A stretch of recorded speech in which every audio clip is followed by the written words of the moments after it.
Halloween Ends is a complicated movie. I am such a fan of the franchise and Michael Myers as a villain. I feel like I'm pretty easy to please. I know a lot of people didn't like Halloween Kills, but I didn't think it was that bad, you know? Give me some creative kills, give me Michael Myers, Jamie Lee Curtis, play all those themes I like so much. I'm a happy camper. That's how I normally am. This movie is not that. I'm sure you've heard it by now that this movie takes some crazy big risks and it takes you to buy into a few different things. And I think the deciding factor of if you like this movie or not is how you react to those decisions. Some people are gonna like them, some people are gonna hate them. It's how the world works. Earlier when I said I'm a simple guy, I like the kills, Michael Myers, Jamie Lee Curtis, all that stuff, it's almost as if the movie heard me say that and said, you were changing everything. Unfortunately, Michael Myers is not in this movie really that much. And it sucks because apparently this is the final swan song of Michael Myers and Laurie Strode. And it's kind of crazy that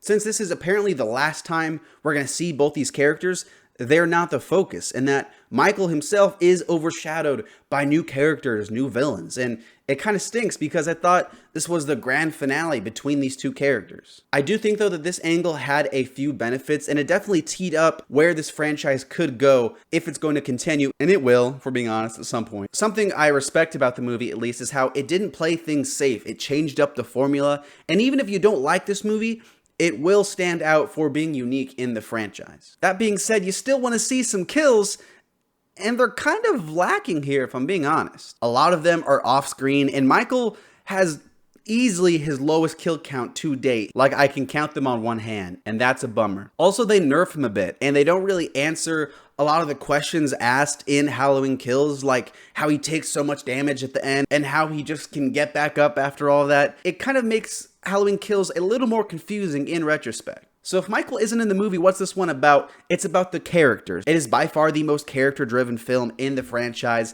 about Laurie, about Allison, and about newcomer Corey. All three did a phenomenal job acting, and I really love Corey's introduction scene and the title sequence too. The title sequence is maybe one of my favorite in the whole franchise. The dynamic though of characters being like, oh, Grandma Laurie, get over it. Stop being so obsessed.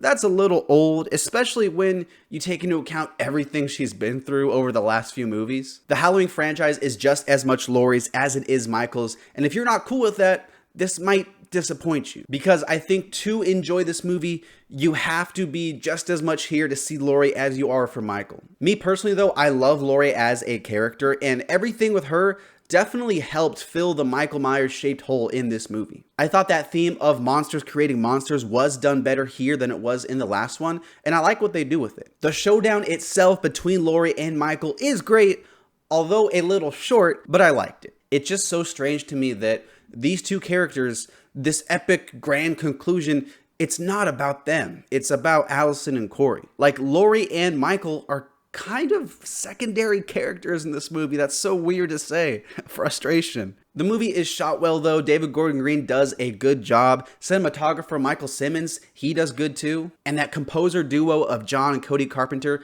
they always bring us good music. It's a movie with no wrong opinions. You hate it, that's fair. You love it, that's fair too. Me personally, I think I'm somewhere in the middle. But I am confident in saying it's my second favorite of the new trilogy. It feels like a story that could be really cool, but just not here, not this big finale. It sucks, man. It's a disappointment. Looking at my tier list for the year, I'm sure it's going to change because this one was incredibly difficult. I'm going to put it in B tier right in front of Doctor Strange. Thanks for watching. Hear more reviews. Subscribe, maybe? Yes? Cool? Bye.